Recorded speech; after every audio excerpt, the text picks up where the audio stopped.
திட்டங்களில் எல்லாம் பெரிய திட்டம் குழந்தைகளை நன்முறையில் உருவாக்கும் திட்டமே. இத்திட்டத்தை நிறைவேற்றும் சீரிய பணியில் குழந்தை இலக்கியத்திற்கு முக்கியமான ஒரு பங்கு உண்டு. ஒவ்வொரு நல்ல புத்தகத்தின் பின்னாலும் ஒரு நல்ல ஆசிரியர் மறைந்து நிற்கிறார் என்பார்கள். வகுப்பிலே ஆசிரியர் கூறும் அறிவுரையை காட்டிலும், வீட்டிலே பெற்றோர் கூறும் நல்லுரையை காட்டிலும் இப்படி மறைந்து நின்றும் பேசும் ஆசிரியரின் இனிய உரையை குழந்தைகள் விரும்பி ஏற்கின்றனர். அந்த இனிய உரையை அறிவுரையாக கூறாமல் கதை வடிவிலும் பாட்டு வடிவிலும் கூறியிருக்கிறார் கவிஞரும் எழுத்தாளருமான பிரியா கணேசன். அனைவருக்கும் ஒரு கவிஞராகவே மட்டுமே தெரிந்த பிரியா கணேசன் குழந்தை இலக்கியத்தில் தன்னுடைய முதலடியை பயணிக்க தொடங்கியுள்ளார். அவர் தன்னுடைய அனுபவங்களை பகிர்ந்து கொள்வதுடன் ஏற்புரையும் நன்றியுரையும் வழங்குவார். வாங்க பிரியா கணேசன்.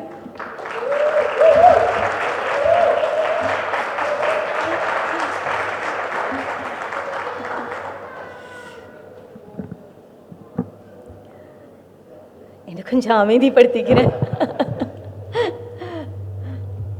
அனைவருக்கும் வணக்கம். அழகான இந்த நாளை மேலும் அழகாக்க வந்திருக்கும் உங்களின் வருகை விலைமதிப்பற்றது. கிட்டத்தட்ட 2 வருடங்களாக கானகத்திற்குள்ளும் என் பால் மீசை குடும்பத்தாரோடையும் பெரும்பாலான நேரங்கள் அவங்களோட தான் வாழ்ந்துக்கிட்டு இருந்தேன். அங்கு சந்தித்த என்னுடைய யாசிங்கா, என்னுடைய அவசரக்காரியான முயல், அவளுடைய நண்பர்கள், சுட்டி பையன், குரங்கு தம்பி, அவனுக்கு மிகவும் பிரியமான கரடி அண்ணன், இவங்க எல்லோரோடையும் வாழ்ந்துக்கிட்டு இருந்தேன். இவங்க என்னை அவங்களோடையே தான் நான் அப்பப்போ வந்து குடும்பத்தை கவனிச்சுக்கிட்டது, அவங்களோடையே தான் நான் உழண்டுக்கிட்டு இருந்தேன். இப்போ அவங்க எல்லாரையும் கூட்டிகிட்டு வந்து இந்த மேடை முன்னால் இங்கே நிற்கிற தருணம், உங்ககிட்ட அறிமுகப்படுத்துகிற இந்த தருணம் என்பது மிக மிக மிக அலாதியானது, மிக அலாதியானது. அது சொல்வதற்கு வார்த்தைகளே இல்லை.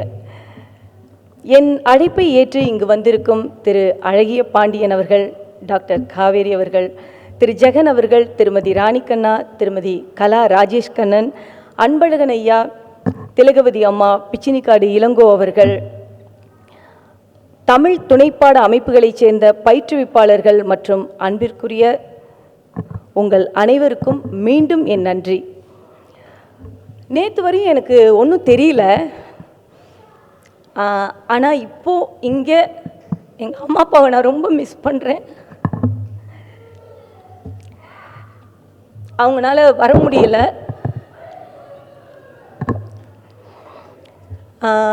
ஒரு 25 வருடத்துக்கு முன்னால் என்னுடைய கதை வந்து ராணி வார இதழில் வந்தது. எங்கள் அப்பா காரைக்குடியே போய் சொல்லிட்டு வந்தாங்க. காரைக்குடியில் அத்தனை பேருக்கும் தெரிஞ்சிருக்கும். இப்போ மட்டும் எங்கள் அப்பா வந்திருந்தாங்க அப்படின்னா அவங்க வந்திருந்த அந்த விமானத்தை இயக்கிய பைலட்டுக்கு கூட அவங்க மகள் புத்தகம் போடுற விஷயம் தெரிஞ்சிருக்கும். அவங்கள ரொம்ப ரொம்ப மிஸ் பண்ணுறேன். நீங்கள் மட்டும் அழுகாமல் பேசிட்டீங்கன்னா நாங்கள் மொட்டை அடிச்சுக்கிறோன்னு சொன்னானுங்க.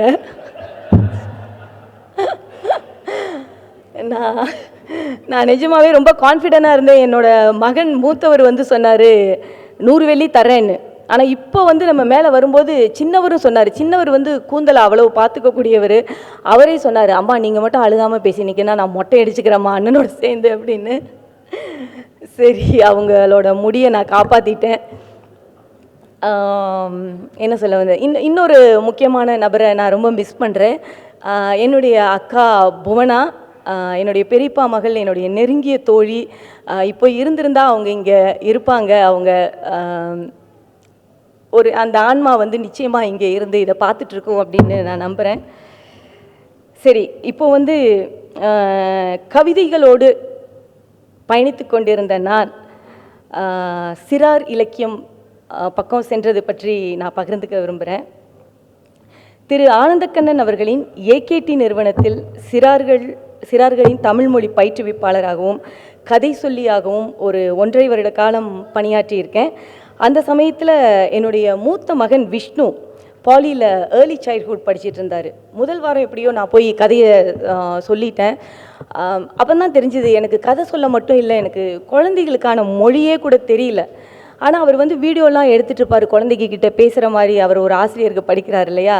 அப்போ நான் அவர்கிட்ட போய் கேட்டேன், கண்ணா அம்மாவுக்கு வந்து ஏதாவது ஒரு கதை சொல்லுடா, எனக்கு தேடி தேடி எதை சொல்கிறதுனே தெரியல அப்படின்னா, அதுவும் இல்லாமல் எனக்கு குழந்தைகளுக்கான மொழியும் தெரியல, எப்படி சொல்கிறதுன்னு சொல்லி கொடுடா அப்படின்னேன். அப்போ வந்து ஒரு காணொளி அவர் காமிச்சார். அவருடைய வகுப்பு மாணவர்கள் ஜூலியா டொனால்ட்சன் அவர்கள் எழுதின கிரஃபலோ அப்படிங்கிற பிரபலமான கதையை அவங்க வகுப்பு மாணவர்கள் எடுத்துக்கிட்டு சிறு சிறு பத்திகளாக எடுத்துகிட்டு ஒரு ஆசிரியரின் தோரணையில் அதை சொல்கிற அந்த காணொலியை காமிச்சார். அதை எழுதணுன்னு தான் நான் உட்காந்தேன். படைப்பாளிகள் நிறைய பேர் உணர்ந்திருப்போம். நம்ம வந்து சாதாரணமாக இருக்கும்போது ஏதோ ஒன்று நமக்குள்ளே இருந்து நம்மளை எழுத சொல்லும், ஏதோ ஒன்று எழுத உட்காருவோம். ஆனால் வந்து அது வந்து வேறு எங்கேயோ நம்மளை கொண்டுட்டு போகும். அந்த மாதிரி தான் இது வந்து ஒரு மேஜிக் மாதிரி நடந்தது. அந்த கதை, நான் எழுத உட்கார்ந்த அந்த கதை தன்னை வைத்து முற்றிலும் வேறாக, என்னை வைத்து முற்றிலும் வேறாக தன்னை எழுதி கொண்டது. அதுதான் என்னுடைய யாசிங்கா. அதை என் மகன்கிட்ட வந்து நான் படித்து காமிக்கிறதுக்கு முன்னாலேயே, கண்ணா நீ சொன்ன கதையை நான் எழுத உட்காந்தேன், ஆனால் அது வேறு மாதிரி வந்திருக்கு, இது அம்மா புத்தகமாக போட போகிறேன் அப்படின்னு. அவர் சொன்னார், கதை தெரியல, பிள்ளைகிட்ட சொல்கிறதுக்கு அதை தெரியலன்னு சொல்லிட்டு என்கிட்ட வந்து கதை கேட்க வந்துட்டு இப்போ உட்காந்தேன், வேறு மாதிரி வந்திருக்கு, புத்தகமாக போட போகிறேங்கிறீங்க, என்னம்மா விளையாடுறீங்களா அப்படின்னாரு. அப்போ நான் வந்து கதையை வந்து படிக்கிறேன் கேளு அப்படின்னு. அது ஒரு பாடல் வடிவில் போகும். அடர்ந்து வளர்ந்த கானகம் ஒன்று அங்கே அங்கே என்னோடய புத்தகம் கொடுக்க முடியுமா? நான் வந்து பேசுகிறதுக்கு எனக்கு குறுகிய டைம் தான் இருக்கும்னு நினச்சேன், ஆனால் என்னால் பேசுகிறதுக்கு கொஞ்சம் டைம் இருக்கிறதுனால நான் அதை சொல்ல விரும்புகிறேன். அடர்ந்து வளர்ந்த மரங்கள் கொண்ட மிகப்பெரிய கானகம் ஒன்று, விலங்குகள் மகிழ்வாய் விளையாட இருந்தது விளையாட்டு திடலங்கு. ஒரு நாள் அந்த பெருந்திடலில் யாரும் இல்லா நேரத்தில் முயலும் கரடியும் ஓனாயும் ஓடி பிடித்து விளையாடினார். இந்த மாதிரி டோன்லேயே அது கடைசி வரையும் போகும். அது படித்து காமிச்சோன்னே, நான் பாடி காமிச்சோன்னே அவருக்கு ரொம்ப பிடிச்சிருந்தது. அம்மா ரொம்ப நல்லா இருக்குமா அப்படின்னாரு. அன்னைக்கு வந்து அன்னைக்கு அடுத்த நாள் நான் வகுப்புக்கு போகும்போது ராணி அவர்கள்கிட்ட சொன்னேன், ராணி நான் இந்த மாதிரி ஒரு கதை எழுதியிருக்கேன், ஆனால் புத்தகமாக போட ஆசைப்பட்றேன் அப்படின்னு. அதை சொல்லுங்கள் பிரியா அப்படின்னாங்க. அப்போ நான் அதை முதல்ல முழுசாக பாடி காமிச்சேன். அங்கே வந்து எல்லாம் பாரம்பரிய கலைகள் கற்றுக் கொடுக்குற இடமும் இல்லையா. அப்போ வந்து ராணி ஒரு பையன் வந்து டோலக் வச்சுருந்தார். டே நீ வாசிடா, ஆசிரியை வந்து பாடுவாங்க அப்படின்னு மறுபடியும் பாட சொன்னாங்க. அவங்க வந்து அதை கண்ணு மூடி உட்காந்து அவ்வளோ இதாக நான் பாடும்போது கேட்டாங்க.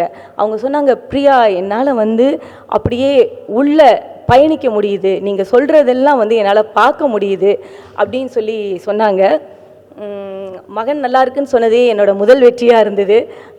ராணி அவங்க இவ்வளோ வருஷமாக வந்து குழந்தைகளுக்காகவே வந்து அவங்க தன்னை அர்ப்பணிச்சுக்கிட்டவங்க, அவங்க வந்து அது பாராட்டினது ரொம்ப பெரிய விஷயமாப்பட்டது. கங்கா சொன்னாங்க, அப்படியே ஓரமாக ஒதுக்கி வை, இன்னும் ஒரு 3-4 புத்தகம் போடு அப்படின்னு சொல்லி எல்லாத்தையும் சேர்த்து ஒன்றா வெளியிட்டலான்னு. எல்லாத்தையும் சேர்த்து ஒன்றா வெளியிட்டலாம் அப்படின்னு சொல்லும்போது அந்த ஜீவன் நினச்சி கூட பார்த்துருக்காது இது வந்து இவ்வளோ ஒரு பெரிய விஷயம் அப்படின்னு. ஏன்னா அதில் அவங்களோட உழைப்பும் அவ்வளவு இருக்குது. அதை பற்றி நான் பிறகு பேசுகிறேன். இப்போது வந்து பால்மீசை என்னுடைய, அப்புறம் அந்த கதை வந்து 1 2 ஆச்சு, 2 3 ஆச்சு, அவங்க சொன்னது தான் நடந்தது. பால்மீசையை பற்றி நான் பகிர்ந்துக்க விரும்புகிறேன். ஏகேடியை சேர்ந்த மூத்த பயிற்றுவிப்பாளர் கலா அவர்கள் வந்து, நான் சனிக்கிழமை வகுப்பு போகிறேன் அப்படின்னா வெள்ளிக்கிழமை நைட்டு எனக்கு கால் பண்ணுறாங்க, பிரியா நாளைக்கு வந்து ஒரு பாடல் பிள்ளைங்களுக்கு எடுத்துகிட்டு வந்து சொல்லிக் கொடுங்க அப்படிங்கிறாங்க. எனக்கு வந்து அது உட்காந்து பாடலை தேடுறதுக்கான நேரம் இல்லை.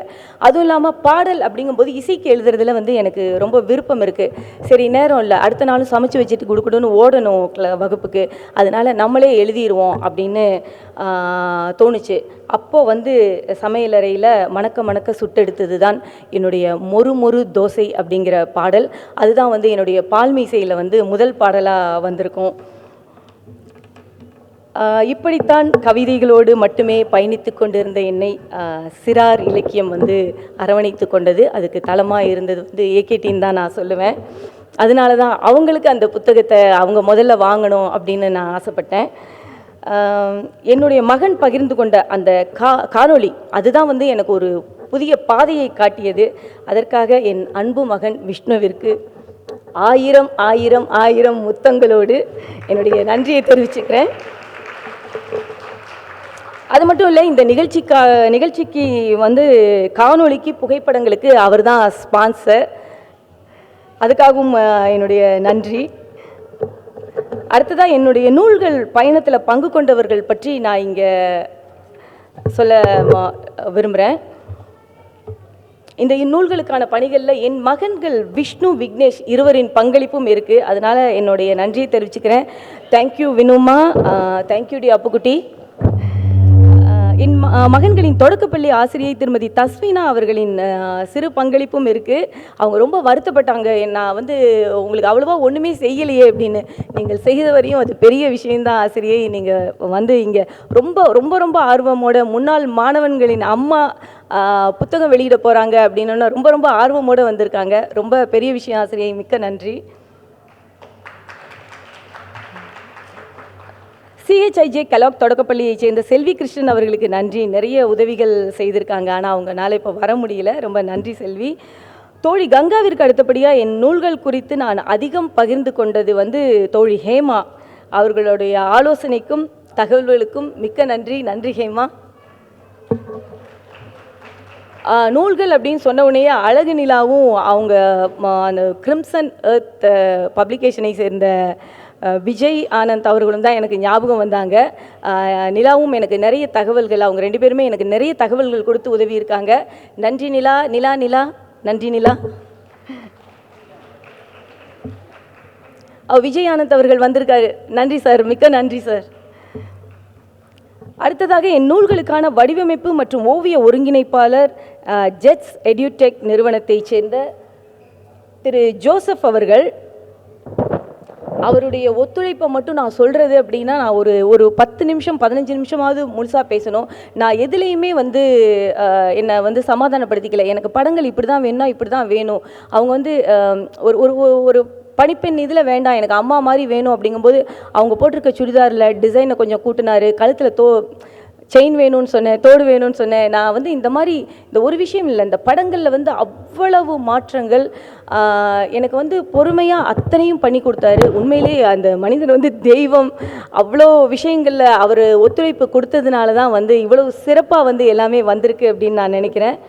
அவர் இங்கே வர ஆசைப்பட்டார், சூழல் வர முடியல. அவருக்கு என்னுடைய மனமார்ந்த நன்றியை குறிக்கிறேன்.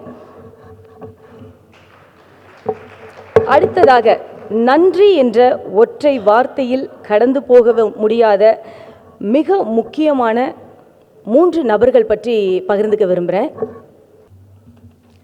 மிக முக்கியமான 3 பேரை நான் வந்து சொல்ல விரும்புகிறேன். பால்மிசையின் இசையமைப்பாளர் நண்பர் திரு கோவின் அவர்கள்.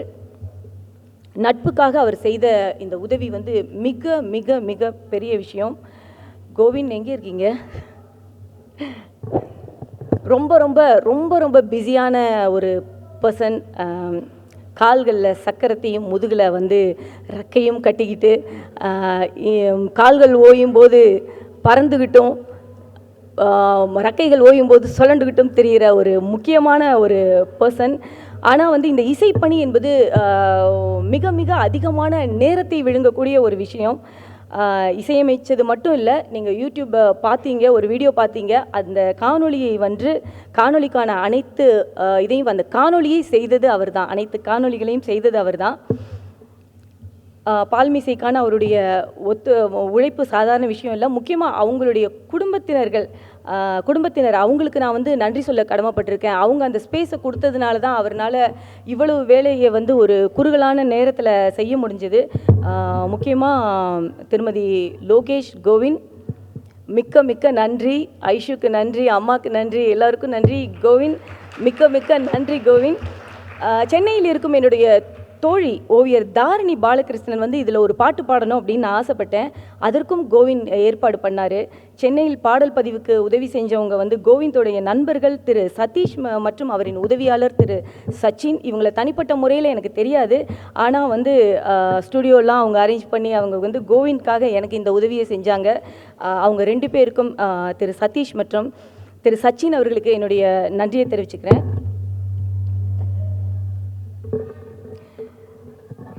தோழி ஓவியர் தாரிணி பாலகிருஷ்ணன் தான் என்னுடைய விஎன் கிரியேஷன் லோகோ பண்ணினாங்க.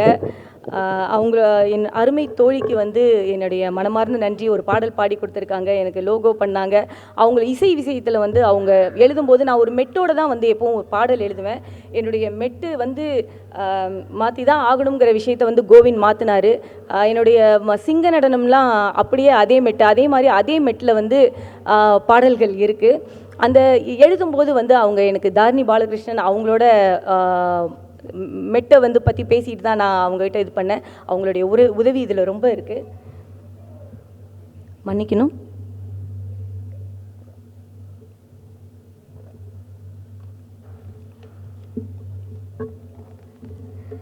சமதளத்திலேயே பதட்டமாக இருக்கு.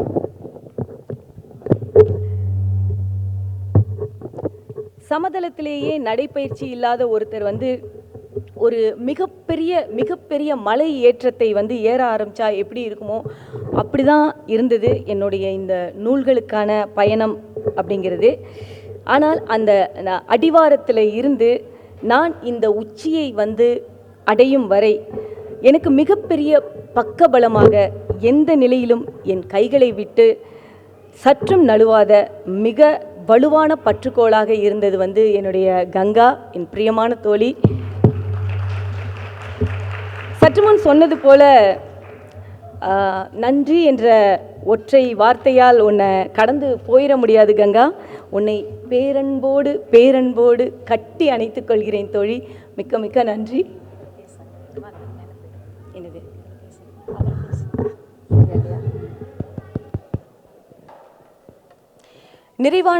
நிறைவாக ஒரு முக்கியமான நபர், எனது இந்த பயணத்தின் ஆதாரம், அடித்தளம், ஆணிவேர் அனைத்துமானவர், என்னில் பாதியானவர் என் கணவர் கணேசன்.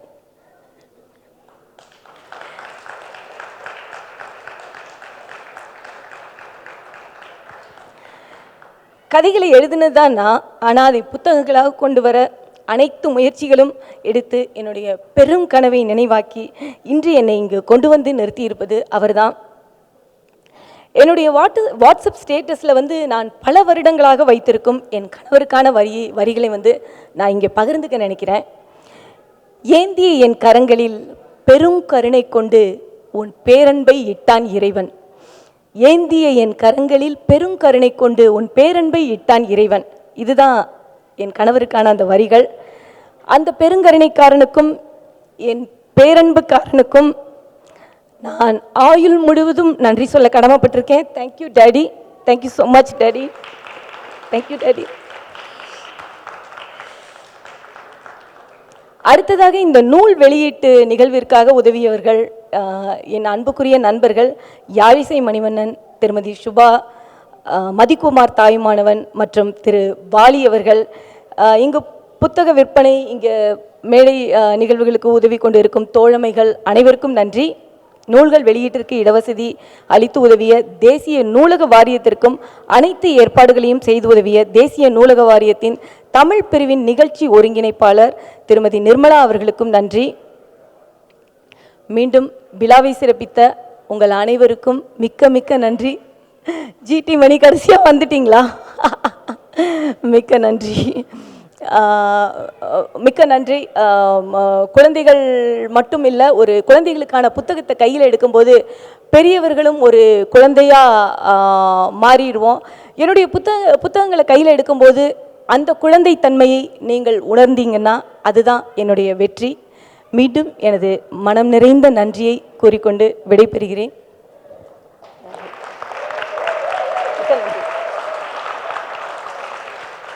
அனைவருக்கும் நன்றி. நல்லா பண்ணேன்.